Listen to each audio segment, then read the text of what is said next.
Good afternoon, everyone. Welcome to a Lebanon Senior Center cooking demo. For the next 2 months, we're going to be talking about holiday foods.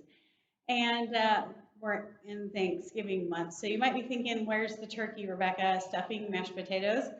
Well, for some families, there's more to holidays than what even maybe mainstream traditional things. I think one of the favorite parts about holiday meal times in my family is the fact that you get to gather together for longer stretches of time. And as such, it's like one of the only times a year we ever got into appetizers, those things that my mom and my grandma would put out on the table that we could forage through all day long waiting for that big meal. And finally, as an adult, I learned why they did that.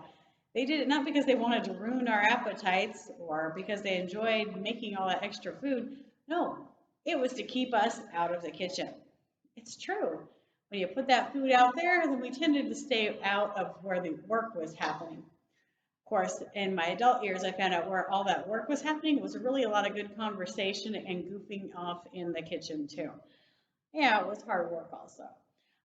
But of course, some of those appetizers become great holiday traditions in themselves. I mean, come on, who doesn't have that jar of olives or can of olives open, and you get to watch the kids and adults going through and sticking olives on their fingers, right? Well, in my family, one of our traditions is a cheese ball. And of course, it actually didn't start with my own biological family. It is something we hijacked from a friend. And now it's hilarious because this friend I've had since high school, and her mom became kind of a surrogate mom to me as well. And I got those recipes passed on to me. And now our friends, when they can't find their copy of the recipe, we're calling each other, messaging each other, looking for who's still got a copy of the recipe. And her cheese ball is one of those things, and it's something fun to do. And it's fun to do year round, not just for winter holidays, but it's a great little appetizer to have, a little something you can put on a luncheon table. You can make smaller versions and give people personal ones. I mean, with the current pandemic situation, a lot of us are missing those big family gatherings this year. So you might not feel like making a bunch of appetizers, but appetizers can be parts of smaller meals for yourself as well. I mean, I like cheese and crackers for lunch sometimes. So this is just kind of a fancy way of doing that. And again, you can use it throughout. I just had a friend use cheese balls at her daughter's wedding. So that's how popular they can be. And they're really not that hard. It takes a little elbow grease or a mixer. Today I'm applying the elbow grease. Uh, and the fun thing about cheese balls is you can change up a lot of the flavors in them to make them represent what you would like them to, or to be flavors that you really enjoy. So in this big old bowl, I recommend a big bowl because, things fly when you're whipping them around. There is 4 tablespoons of butter and an 8-ounce package of cream cheese. So over here, half that stick of butter and that cream cheese are in this bowl. If you let them get to room temperature, a little bit easier to blend them together. I like to add my herbs and spices next. Of course, again, this is where you can deviate from the plan a little bit and do things that you like.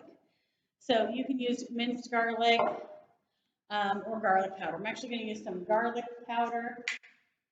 And, this is where you can check a little bit because I forgot to punch these open before I started.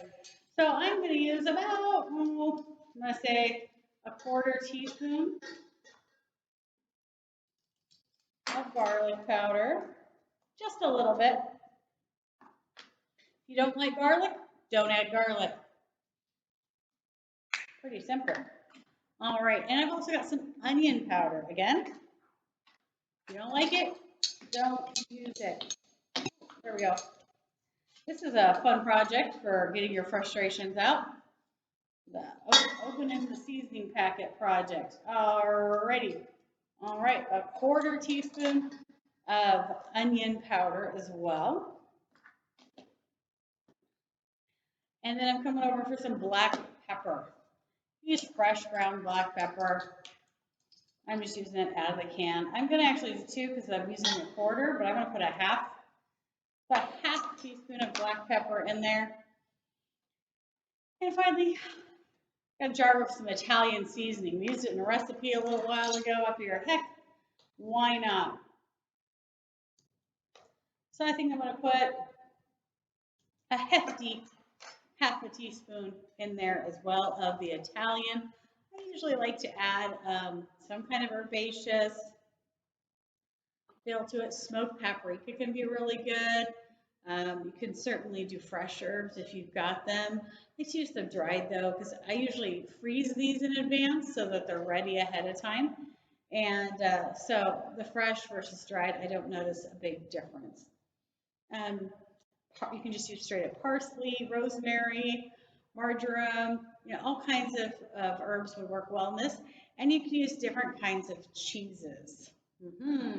Want to use the cream cheese or a soft cheese because it gives that smooth texture for everything to kind of blend together and easier to smear on like a cracker. But then the added cheeses you could just do a Parmesan, Romano, you could take a little Italian. You've got sharp cheddar cheeses here. You could use pepper jack if you want to spice it up a bit. You can just play with it. I'm going to add, this is one of those fun ingredients, the Worcestershire sauce. Just adds that a little bit of umami flavor, a little saltiness that just like, what is that? So I'm going to add a teaspoon. Look, I actually measured that one kind of carefully. So our Worcestershire sauce is in there.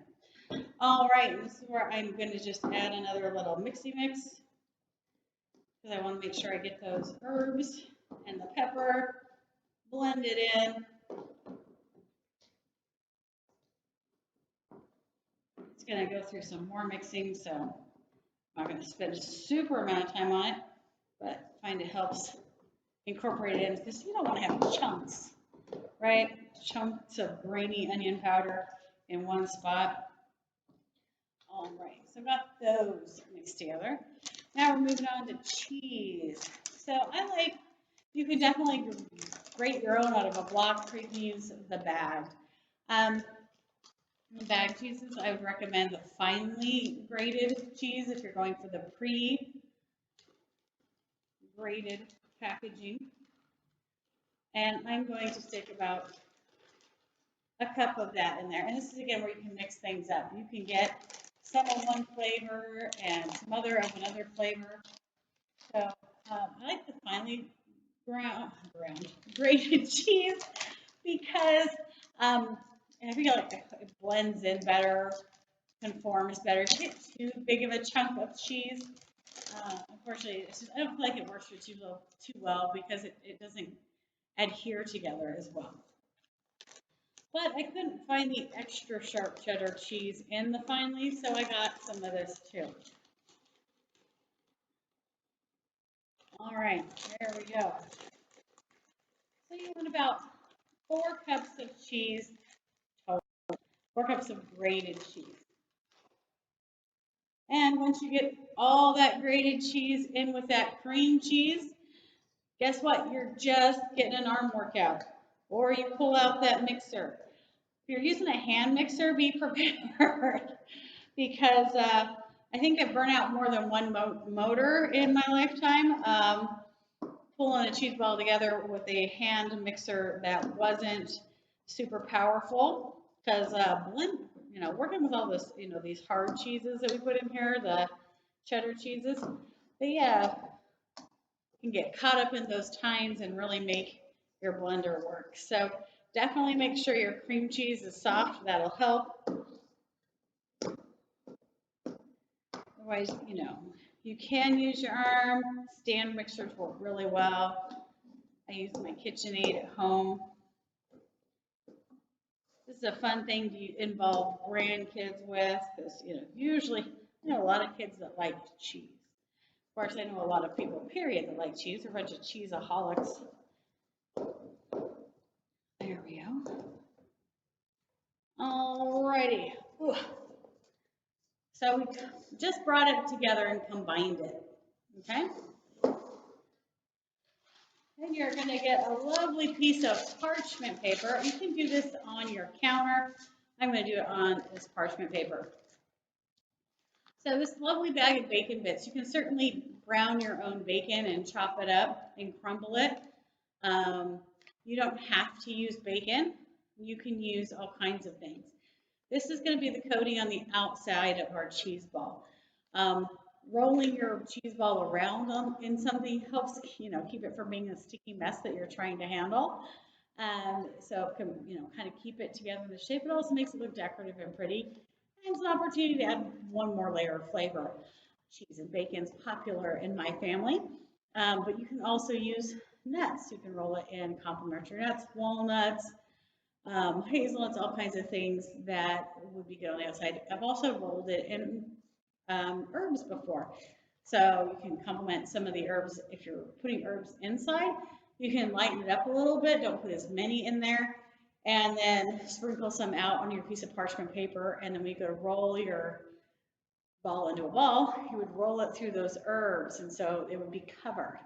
You can also use, just roll your ball, save adding those herbs and use fresh herbs.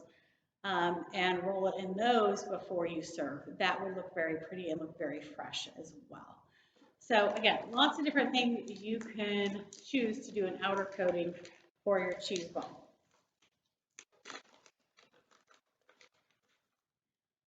My bacon's on standby. So from our bowl, I'm just going to roll out, working all that cheese to the bottom of the bowl, and I'm just kind of squishing it into kind of a preemptive lump. And I'm transferring it onto our parchment paper. I almost decided to wear it instead. There we go. Trying to keep my fingers somewhat at bay today. If I was at home, I might just stick my fingers in it. But I'm going to use the parchment paper, and I'm kind of using it to shape that ball. I'm adding pressure from the outside. It's like working with clay or some other kind of shaped dough, if you're forming a big cookie or something. So working on the roundness. And of course, it doesn't have to be a ball. You can have fun making stars or whatever shape you want. Have fun with it. There we go. So it's kind of round-ish. And now I've got another piece of parchment paper over here, and I'm going to sprinkle out some of these bacon bits. There we go. So I'm going to do the old transfer. And I would recommend gently setting your ball down on those bacon bits.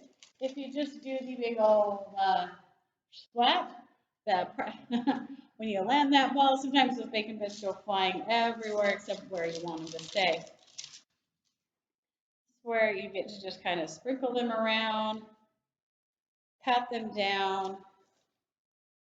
Again, this is a very tactile, fun project. If you do have kids in the household, sometimes they like to help with this part, especially because they get to play with the food.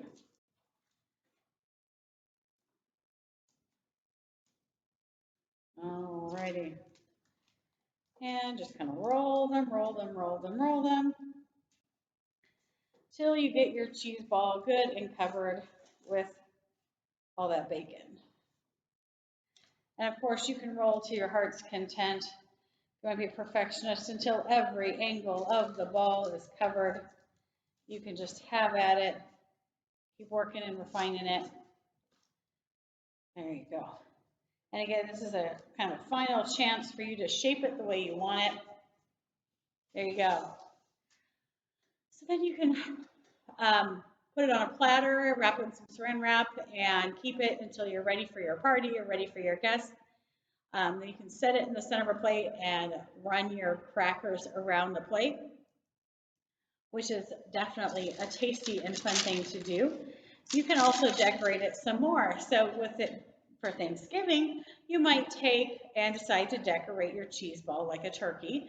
You could actually do a larger lump and a smaller lump. Put your little lump in front of your big lump. You can use vegetables or pretzel sticks or something sticking out of the back to represent the tail feathers of a turkey. You can use olives or other vegetables to decorate and make a face. You can just have a lot of fun with it.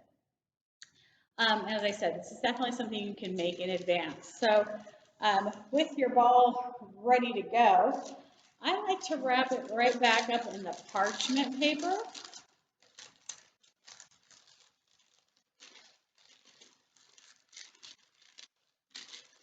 It helps keep its shape, and parchment paper or even wax paper, you know, kind of aren't as sticky as some other things. So then you have a choice. You can wrap it in some aluminum foil and stick it in the fridge, or if you've got a handy dandy gallon bag, almost handy dandy gallon bag, there we go, handy dandy gallon Ziploc bag here, you can slide it in there. You can even put a couple of them in here for the holiday season, have them ready to go for get-togethers. And I think cheese and crackers is an easy thing to do for social distancing as well. I mean, if you can't have a big meal together, but you can get together, but you still want to space out a bit, and you could do a fun appetizer table and just have things laid out. Make sure you provide lots of tongs and let people go through and make a plate, and then they can, sit apart and still talk and socialize, but maybe not be around that close table this year. So definitely try to think outside the box, or if you need a bit of nostalgia, go ahead and make some of your favorite recipes just so you can have a taste of the holidays. So here's to start off with a fun appetizer from my family to yours. Here's kicking off the holiday season. Hope you enjoyed hearing about our cheese ball tradition. I'm a bit cheesy myself, so this shouldn't surprise any of you. And if you give it a try, let us know. Or in the comments, feel free to tell us what your favorite appetizers are, especially for family get-togethers. We would love to hear about it and hear about your stories as well. Have fun sharing with each other. Have a good afternoon, and we will see you next time. Bye-bye.